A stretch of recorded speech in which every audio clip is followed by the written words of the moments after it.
Hi, everybody. This is Pastor Frank Thomas, and I am just so very excited and privileged to do this webinar with you. Thank you so much for tuning in and joining us. We are excited about tonight's presentation. Let me give you some background as to what we're trying to accomplish. I believe very deeply that what we need is a preaching renaissance. And I believe very deeply that the world is in such tragic shape because those of us who have the good news of Jesus Christ to offer to people and offer people hope have not been as skilled sometimes as we could be in the presentation of the gospel. And so what we do is make possible teachings across the internet. I do a broadcast in Periscope every Monday morning at 8 o'clock a.m. And I'm starting to work on webinars of preaching because I believe we need a preaching renaissance. These are difficult times, and absolutely, without any question, it's crazy out there. It's just crazy in the world. And so what we need are preachers who are skilled, preachers who are dedicated to the gospel, to make a difference and change the life and the nature and the tone and the tenor of our culture. And so we present these webinars to just help you to think about your preaching, learn about your preaching, and be more effective in your preaching. I am a professor of preaching. I teach preaching at Christian Theological Seminary. I was a pastor for 31 years of my life, and so I have a ton of pastoral experience. I preached every Sunday for 31 years, or virtually, except for vacations and things, but virtually every Sunday. And so I learned a lot about preaching, and then I got my education. I did a PhD program in communications and rhetoric at the University of Memphis and really gained a tremendous amount of insight. And so I put these two together, both the experience and the formal education, to offer these seminars to people in hopes that it'll bless you and hopes that it'll help you. So let me get to the subject at hand tonight that I want to talk about 5 unnoticed mistakes in preaching, which means these are very subtle, very, very subtle mistakes that people make in preaching. Very, very, very subtle. They are not large, but if you miss these, it affects the quality of the message. If you miss them, it affects the quality of the message. So let me start tonight with, first of all, what I called unnoticed mistake number 1, which is an over concern about our reputations, I think it's easy and very easy for us to get caught in the concept that we are or want to be great preachers, and we want a preaching reputation where people will invite us and people will think well of us. And so preaching is very highly prized in the Black community. Verbal artistry is very, very prized. This is why rap and poetry and preaching are such vital instruments, because verbal dexterity is highly, highly prized in the African American community. And because of that, many of us want to be great preachers. And there's nothing wrong with, in and of itself, of wanting to be a great preacher. What is the difficulty is that that concern can overshadow what we really are about, which is reaching people with the gospel of Jesus Christ. So I want to ask a question. Was Jesus a great preacher or a great discipler? Which do you think? You think that Jesus was a great preacher or a great discipler? Well, let's take them apart and take them in pieces. Well, the masses followed him, so it was obvious that he was a great preacher. It was obvious that he was a great communicator. It was obvious that his words touched the hearts and lives of people. And he was also a great discipler. In other words, the words that he shared with people and the way he mentored and touched people brought forth a clearer understanding of God in their lives. So we could say that Jesus was a great preacher and a great discipler. What I fear is that we're so busy becoming a great preacher that we're not a great discipler. That's what I worry about. That this desire to be a great preacher, oh, we can preach sermons and we can people can be saved, but what and how do we develop people, and how and what do we do to deepen this gospel in the lives of people, to disciple people? I've heard many pastors in large churches say that their churches are a mile wide and an inch deep, which means that it's a lot of people, but the question of the depth in Christ that's going forth is a real challenge to people. So, do you think Jesus was a great discipler, or he was a great preacher, or maybe both? And so, how do we join our discipling and our preaching? How do we join? I've experienced people that are not great preachers, but they're wonderful disciplers. I've experienced people who are wonderful preachers, but they're not great disciplers.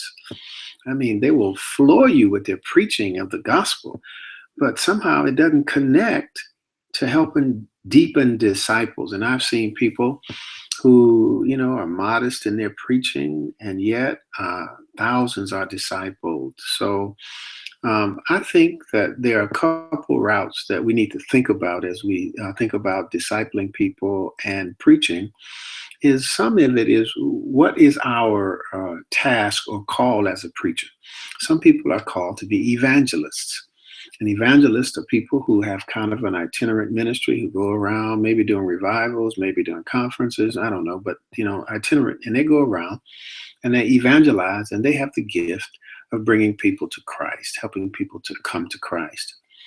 Another aspect is a pastor preaching as a pastor, which is in a congregation on an ongoing basis, Sunday to Sunday basis. And so sometimes we have to decide what kind of preacher we want to be, because the evangelist is one style, typically, and I might suggest a revivalist. And the pastoral can be another style. So I remember I had a young preacher I was mentoring, and I said to him, you probably in all likelihood are going to have to decide what kind of preacher you want to be, because it's one style of preaching that will take you out and put you on the circuit, will get you to a huge number of revivals. And there's another style of preaching that will, in fact, help you to grow and disciple people in the local congregation. And we've seen some of us great preachers who are evangelists, great preachers who are revivalists. And then when you come to their church, you would have expected, thousands of people, and it's a very small number of people. So I think we have to decide, and it's possible to, to be really wonderful, itinerant, on the road, evangelists, revivals, and come home and have a great congregation. Yes, that's possible too. But I think we have to decide, what are we going to be, a revivalist, which is a particular kind of style, or are we going to be maybe contemplative and quiet and reflective? I remember that, I had to make a decision. Was I going to be more concerned about my reputation, which would lead to cash, cameras, and crowds? Or was I going to do my very best to allow the word of God to come forth and let God take care of the rest of it? I was going to let God take care of whether or not, I was a great preacher. My goal has always been to improve, to be a better preacher today than I was yesterday. My goal has always been to be better than the last time I preached. I remember when I was blessed to preach the Hampton Ministers Conference, which was a huge, huge opportunity and a great blessing to be invited. Bishop Claude Richard Alexander, my great friend, invited me to be the morning speaker at Hampton. It's a tremendous amount of pressure to be on such a wonderful and such a powerful and historical stage. And I remember the sense of pressure that I felt on my shoulders as Hampton happens in June. And I was like at the beginning of the year, people say, praying for you at Hampton, praying for you. It's almost like I was going to Calvary or something. And so, what helped me to calm down was I decided that my goal is to be a better preacher today than the last time I preached. So, I preached on Sunday morning before Hampton. And then Tuesday morning, I was a morning preacher. My goal Tuesday morning was to be a better preacher than I was Sunday at home. Then I preached Wednesday morning. My goal was on Wednesday morning to be a better preacher than I was on Tuesday. Then I preached Thursday morning at Hampton. My goal was to be a better preacher on Wednesday. And then I went back home to preach on Sunday. And my goal was to be a better preacher on Sunday than I was on Thursday. The goal is continuous improvement. To continue to improve is my goal. Always to continue to improve, because I don't believe that Jesus pursued the fame. I believe that fame pursued him, that he gave a relevant word to the lives of people. And because he gave a relevant word to the lives of people, his reputation spread. Not that he was trying to spread his reputation, but I believe that where there's quality work and quality preaching, God will take care of your reputation. If you just focus on having an effective word and being a better preacher than I was the last time I preached, whether or not you're a revivalist, whether or not you have a quieter and a more contemplative style, whether you're preaching as a pastor or a guest preacher, the goal is to be a better preacher this time than the last time I preached. And if you do that and work on that and be dedicated to that, I believe that God will take care of the rest, and God will take care of your reputation. And you don't have to, shall we say, toot your own horn. You won't have to do that. God will take care of that. That is the first unnoticed mistake in preaching that can sneak up on us. Number one, being more concerned about our reputation than we are about the gospel. More concerned about who's calling our name, how many speaking engagements we're getting, who's calling us, are we getting invited to the right pulpits, all of these things. All of us have to wrestle with these traps. But I believe that Jesus concentrated on being an effective preacher and discipler, and everything else was in God's hands. Well, let me get to number two. Thank you for joining us. I am doing the 5 unnoticed mistakes in preaching, and I want to do number two. Number two is what I call the home run syndrome. That's what I call the home run syndrome. It's that every sermon must be a home run.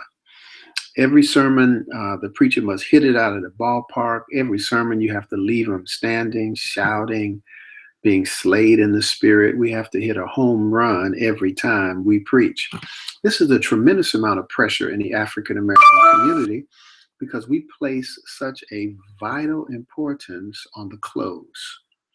It's the vital importance that we place on the close that allows us to do all kinds of things, rip a close out of context, do all kind of stuff to make sure that we leave the people standing and shouting, even if it erases what we already taught the people. We got to hit a home run every time. I call it the home run syndrome is what I call it. We exaggerate the close, we rip the close out of context. The close has nothing to do with the sermon other than to leave them standing and shouting. Every sermon is not a home run. And since I'm in the baseball, analogy, it's not the question of a home run, it's a question of what's your batting average.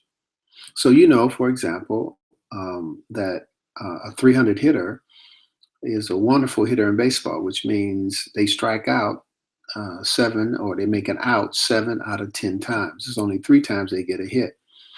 Well, the same thing I'm thinking in preaching is that, the people want to know what's our batting average. What's our batting average? So when I was leaving my first church, a member who had been with me 18 years came up to me and said, I never heard a bad sermon in 18 years. In 18 years, I never heard a bad sermon. I took that as a great compliment. Notice the person didn't say every sermon that I hit was a home run. That's not what the person said. They never heard a bad sermon. which meant that my preaching had a level of consistency that the person could be uplifted, encouraged. Every sermon wasn't a home run, but my batting average was such that my worst sermon did not fall below a certain level. And so that's what I mean by batting average. On your worst Sunday, how far does your sermon fall? That what people really want is consistency, because consistency is connected with preparation, and people experience preparation as a form of love. If you work enough to prepare the sermon, people know when they're hearing an unprepared sermon. People know when they're hearing a last minute sermon. So, in essence, when we have a consistent method of preparation, often we'll have a consistent quality sermon. And so, if we have a consistent quality of sermon, we don't get into the home run syndrome. Got to hit a home run sometimes. Particularly when I was used to preach out on the road, or I was a guest preacher. I'm trying to hit a home run every time. And when I come home, the people love me. I'm preaching as a pastor. Let me give you an example. I remember when I was a young preacher and I heard Gardner Calvin Taylor preach. I had just started pastoring, and the seminary head, Gardner Calvin Taylor, Dr. Taylor, came in and preached. And when he finished, I wanted to resign from preaching. I didn't want, because there was such a wide gap between what he was doing as a preacher and what I was doing as a preacher. So, what I realized after a little bit more thinking and experience?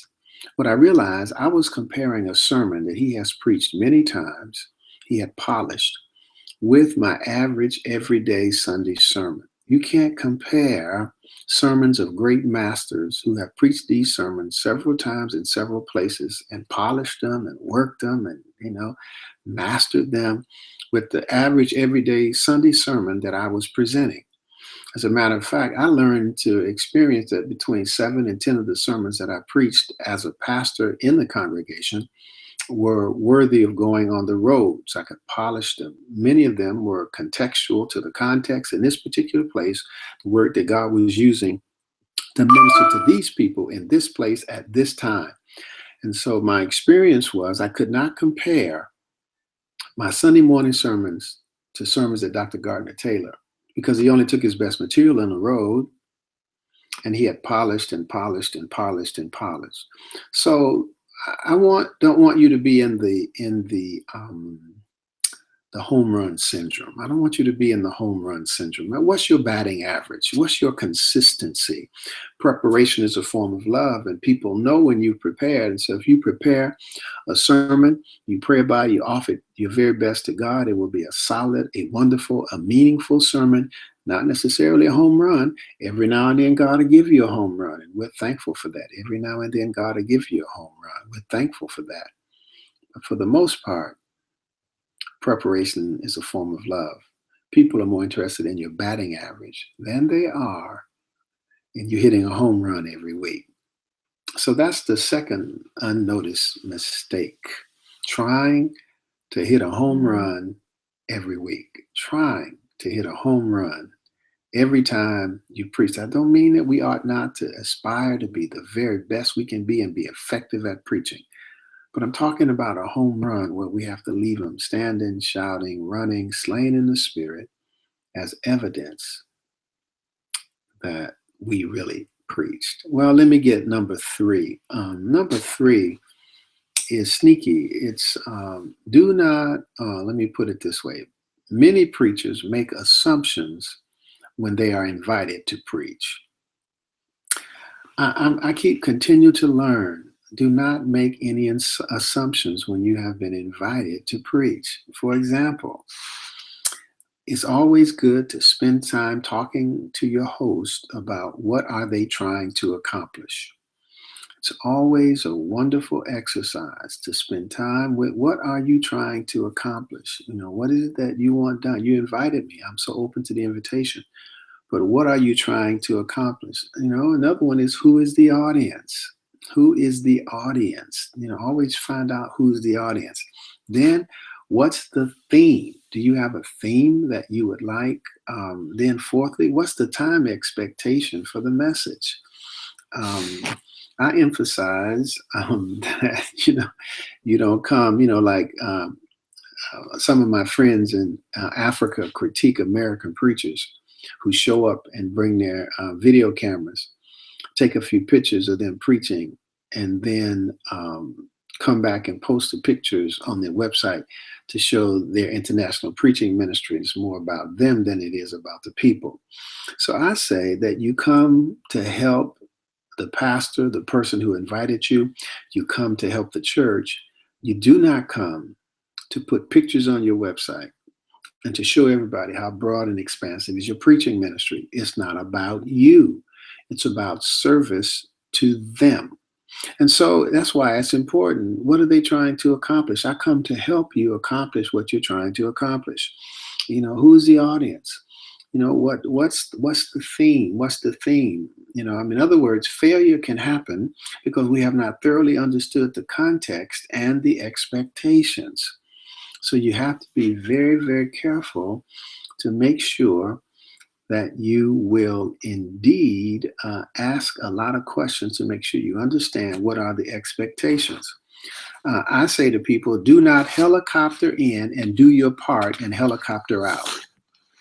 In other words, I was at a revival and the preacher did not come in until right before the time it was time for him to preach. And he preached, and after he preached, he went straight out the door. He helicoptered in and helicoptered out. Now, I've had some helicopter experiences. I've done some of that. I always apologize. My schedule is too tight. I always make an effort to support the program, to support the church.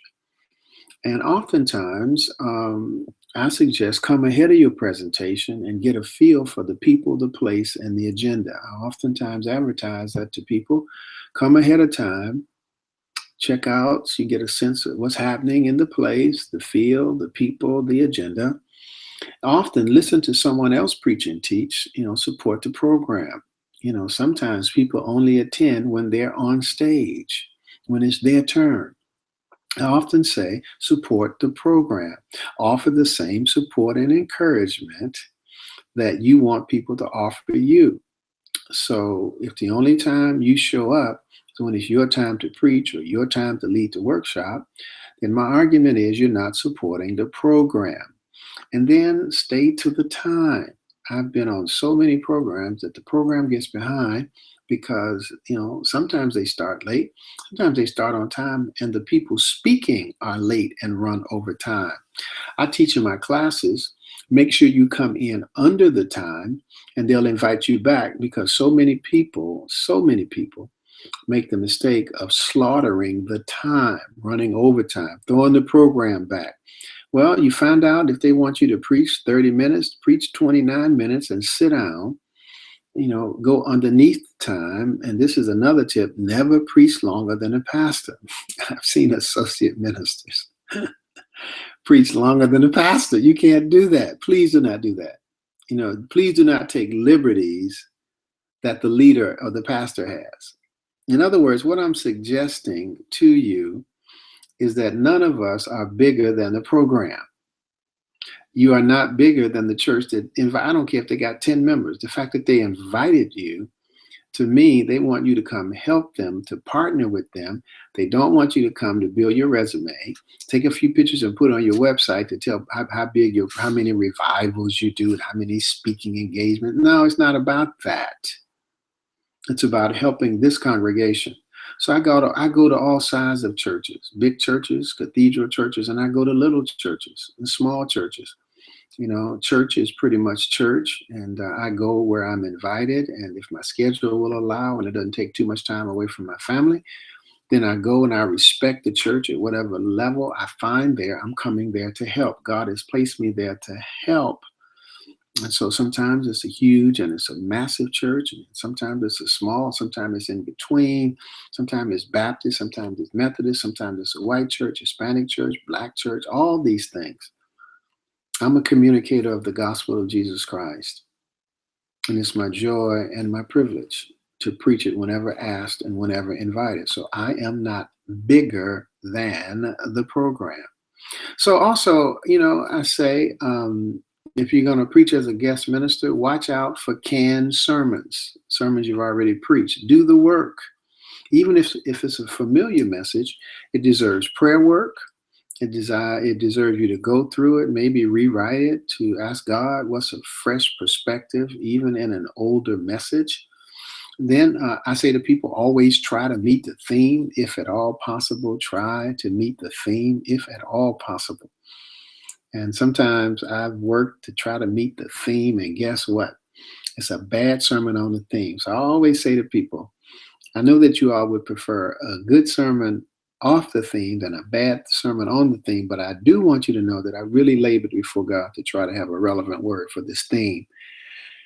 So try, don't just cop out, but do the work to try to hit the theme. And sometimes I know they give you very general themes. I've been through it. Sometimes it's so general, but do the best to support the program and hit the theme. And then ultimately, I guess what I'm saying is humility. No preacher is bigger than the context. No one has to invite you anywhere. Every invitation. When I was a younger preacher, I used to believe that somebody was supposed to invite me somewhere. When I was a younger preacher, I expected to be invited. Now that I'm an older preacher, I know that every invitation is a sacred trust and nobody owes you anything and nobody has to invite you anywhere. Please, may I, and thank you. I don't come as a diva. I don't come as a celebrity. I come to help. I come to serve. And I come to offer the best of my ministry, my insight, my wisdom, and experience in the hopes that it'll help somebody in this congregation. So every invitation is a privilege. So what I'm really suggesting is humility. I think that's really what I'm talking about. When you make assumptions, you're not being humble. Do not make any assumptions. Do not make any, I don't make any assumptions where I'm supposed to sit, what time I'm supposed to come in. I'm asking for the leader to help me understand what I'm supposed to do, where I'm supposed to be, and I do not try to make any assumptions. Be humble. Don't be a diva. Don't be, what's this word? Kept. Don't make it hard on people to invite you based upon all of the stuff you need, and you need this and you need that. We invited a gospel singer once, and they sent their list of requirements, and it was crazy. I mean, it was crazy. It was just absolutely crazy. And I'm a pretty sensible person, but some of this stuff is crazy. So sometimes I say to people all the time that even if I have a reputation, and even if I've achieved a modicum of success or fame or however you call it, I never forget where I came from, and I never forget it's God that lifted me and raised me, and God has made something out of me. And so I'm always open and available, trying to do the very best I can to serve churches and serve pastors and serve people. So that's, let me get to number 4, because that one ran a little bit longer than I intended, but I'm going to talk about the unnoticed mistake number 4, which is to call to preach is not a call to preach. Can I talk about that? The call to preach is not a call to preach. In other words, let me tell you a story. When I was in seminary, I was not getting many speaking engagements. And my classmates used to come back to school or from over the weekend and say they preached here and they preached there, and they were a guest minister here and they were a guest minister there. They did revival here and they did revival there. Well, I wasn't getting any speaking engagements. So every time somebody was, saying where they had been, they said, well, Frank, where you been? Well, I was on the pew. So it really got me discouraged, and I really got discouraged. And I had an advisor in seminary named Perry Lefevre, and he had this big office up at the top, so I traipsed up all of those steps up, Dr. Lefevre, how you doing? And so he had this office. It was so junk. I mean, stuff was everywhere. I'm talking about junk was everywhere, all over there. Junk was everywhere. I don't even know how he found himself in that place. Cleared out a spot for him. He said, well, sit down. You like you want to talk. And I said, yeah, I do. I said, I'm discouraged because I'm here doing all this work in seminary and nobody's invited me to preach. So he looked at me and he said, the call is not to preach, the call is to prepare. And God looks at the quality of your preparation to determine when you're ready to preach. And he said, I assure you, if you will prepare before God and do this work faithfully, you'll preach some places where only prepared people can preach. Do you know that blessed me? Do you know that changed the course of my worry about not getting any speaking engagements? The call is to prepare. Many people assume that they get a call and the call is to preach. No, the call is to prepare. And God looks at the quality of your preparation, how serious you are about your preparation. And then God determines, based upon your preparation, when and if you're ready to preach. We don't focus on preparation. I believe that everybody should go to school. Now, I happen to teach in a seminary, and everybody's not able to go to seminary, but I believe that everybody should find the educational opportunities in their community. That could be a Bible college, that could be a junior college, it could be a 4-year college. I believe that if we're up speaking to people, we should have as broad of a knowledge both about the Bible and life as possible. And so education is critical. Now, education don't necessarily save you. Some of the best preachers, such as, for example, C.L. Franklin, never went to seminary. But just because he didn't go to seminary, he was a lifelong learner. He was always reading something, studying something, bringing people over to his house to teach and instruct, taking classes, doing all, because he had an appetite to learn, because as we learn, we're able to help people. And so the goal is to be a lifelong learner, to continue at whatever level, wherever you are, to find educational opportunities to grow and expand your mind and your heart and your life. And I believe that people should go to seminary. I believe that. But if it's not possible, then find a level of education at whatever place you are and get that, because it takes a certain broadness. If the people in front of us are being higher and higher educated, then the preacher has to rise in the preacher's knowledge. I mean, so if you get up and say, you know, um, Jesus traveled to Capernaum, somebody's got their smartphone or their iPad and they dig up Capernaum. Oh, that's where Jesus is. Or if you quote, Paul was born in 150 AD, and it happens not to be that, that's long, Paul was probably long gone, 151 AD, you quoting stuff, people go and look it up on the cell phone and they say, that ain't right. So in this age, facts are very important. And so we have to continue to strive to educate ourselves, be lifelong learners, such that we can inform people and help people, because this is an educated age that we're living in. And so the goal is, you are not called to preach the moment God calls you. You're called to prepare. And the quality of your preparation before God, the love of God that goes in the preparation. It takes a tremendous love of God to leave your job, pack your books and boxes and head to somebody's seminary. Or it takes a love of God, even if you don't pack your boxes, but to take night classes it takes a love of people. God is looking at the love that you have for God and the love you have for people. The quality of your preparations determines when you can preach. And I am a witness that if you do quality preparation, there are some places that only prepared people can preach. I assure you. I'm surprised at some of the places I preach. I am absolutely surprised. But God has opened the door, because I really tried to prepare myself. And even now, continually learning to prepare myself. That's an unnoticed mistake, when we are not applying ourselves to the very best of our educational knowledge and we're just preaching because we got a call to preach. No, no, no, no, no, no, no, no. Get some education at whatever level that's available and keep pushing and keep pushing and keep pushing.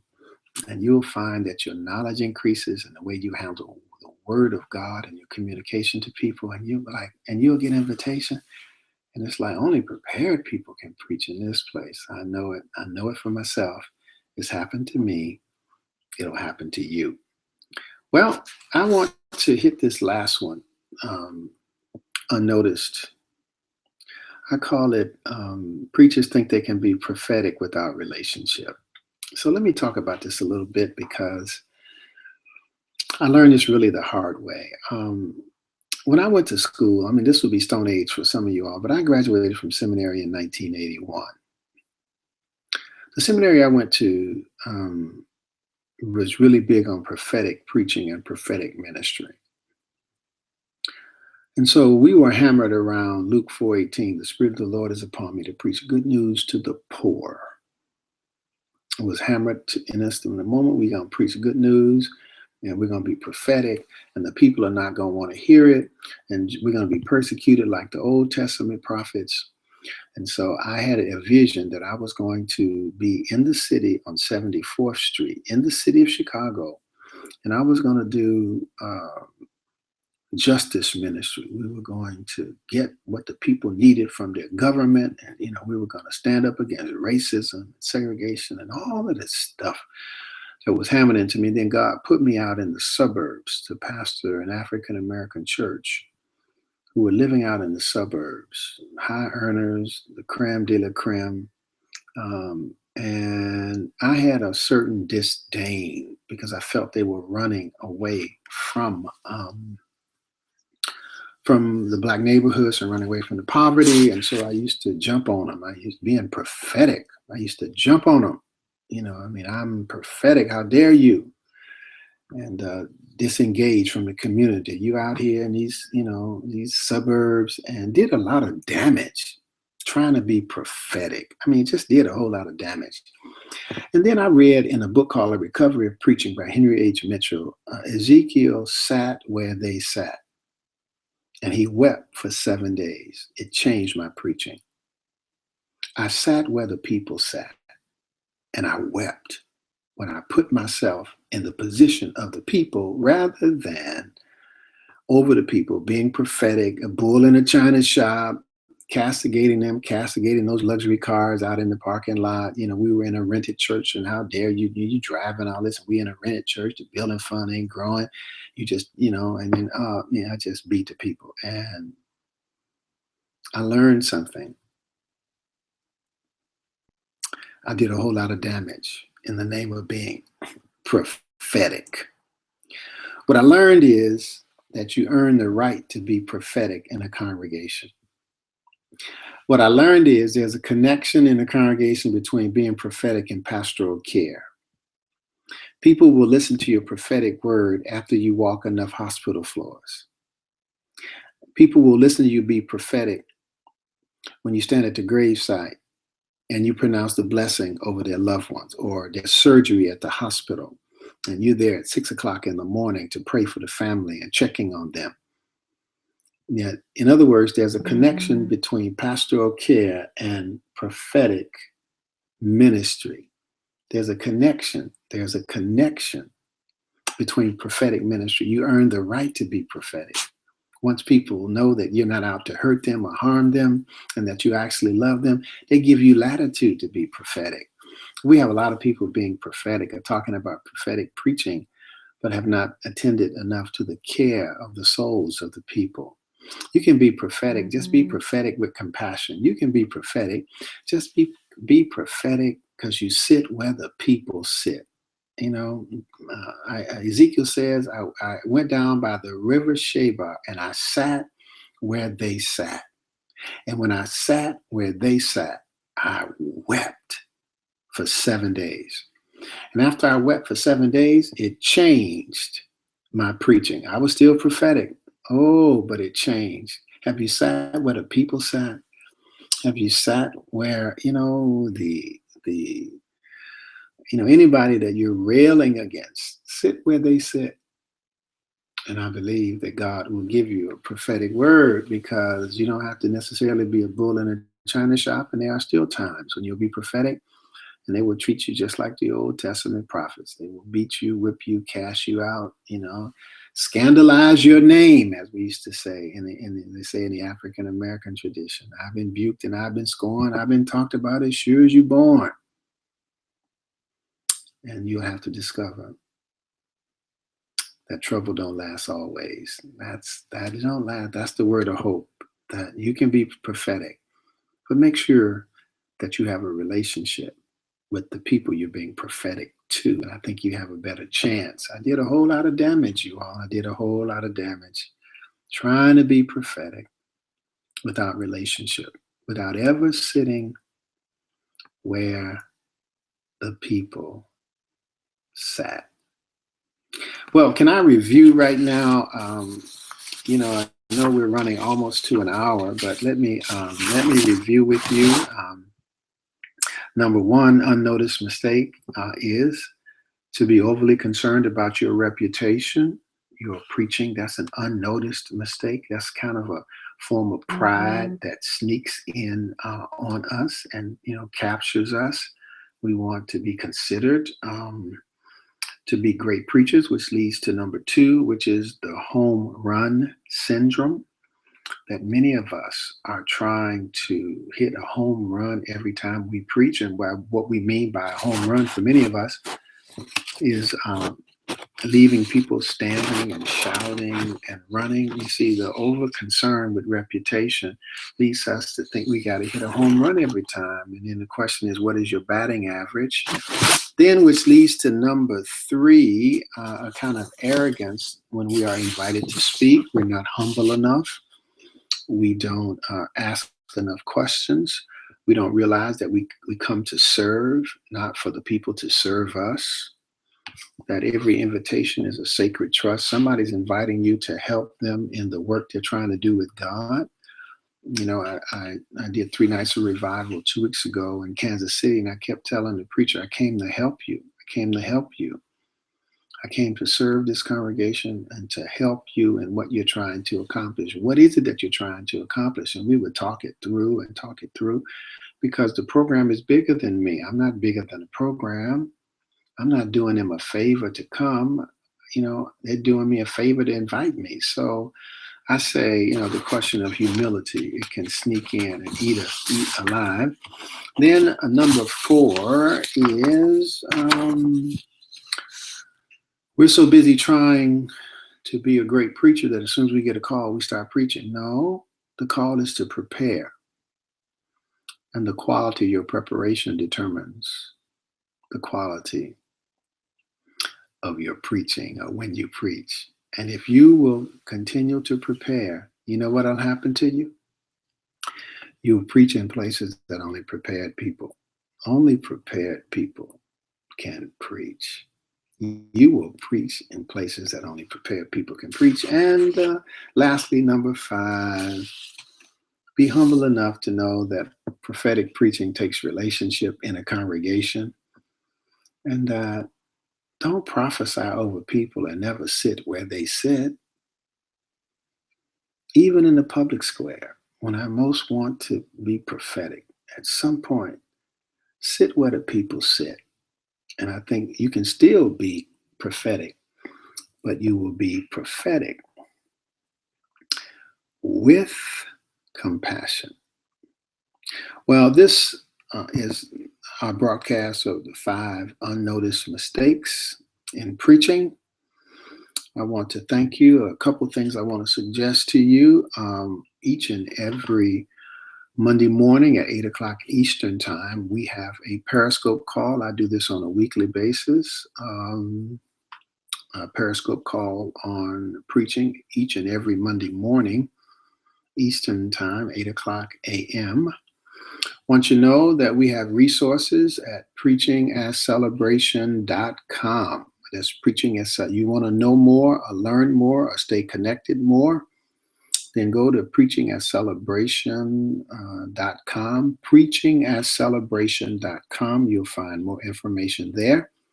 The YouTube channel that you're watching this video on has tremendous, we load up preaching videos once every week. And we have all kinds of resources that you can look at and you can learn from. All of it is free. We're not charging anybody. At least, on this YouTube channel, we're not charging anybody. We have an online coaching program that we can charge for if you're interested. That's at preachingatcelebration.com. But we really do try to provide a wealth of resources that are absolutely free that you can share, you can use, and you can share with people and share with your friends to stimulate discussion. Also have a new book coming out November 1st. It is a wonderful piece of work. It's called The Introduction to the Practice of African American Preaching from Abingdon Press. That's coming out. We also have a workbook that you can, this is a workbook that is so tremendous. We got such positive feedback. That's at, I know I'm giving you a lot, drfrankathomas.com. I know I'm giving you a lot. But we have these resources because our goal is to generate a preaching renaissance. Our goal is to have a preaching renaissance to make American Christianity relevant in America in the 21st century. My sense is that a lot of the church and a lot of our preaching doesn't feel relevant. And so we offer these resources to you. If you have enjoyed this broadcast and you'd like to give us some feedback about future webinars and what you think, I'm very open to your opinion. Thank you for tuning in. I want you to send me a message across YouTube. And also you can follow me on Twitter, Dr. Frank A. Thomas, at Dr. Frank A. Thomas, and you can send me a message there and let me know. I appreciate your feedback. I appreciate so much your support. We're going to try to do these webinars in the future, and so any feedback you want to give us. So can I review just one more time what we're doing and why we're doing it? We're talking about the 5 unnoticed mistakes. Number 1, to be overly concerned about your reputation. Number 2, to try to hit a home run every time you preach. Number 3, to be so humble that you ask questions and you come to serve rather than to be served. And number 4 is the call to preach is a call to prepare, not a call to start preaching. It's a call to prepare. And then number 5 is to think that you can be prophetic without relationship. There's a connection between prophetic preaching and pastoral care in the local congregation. And if you will work on the relationship, people give you the permission to be prophetic. So when you stand up and challenge them, they know that you love them and they're open. Some still not be open, and you will be treated just like the Old Testament prophets. But there are some people who will love you and who will respect you and who will thank you. Well, I am going to end our broadcast. Thank you so very much. God bless you. Can I pray for you before I go? God, I thank you for this opportunity. I ask that this broadcast would help these preachers, God. I thank you for this opportunity to share. I thank you for this gospel of Jesus Christ that is the hope for the world. We preach it and we share it, that people might be helped, saved, and filled, have hope for their future.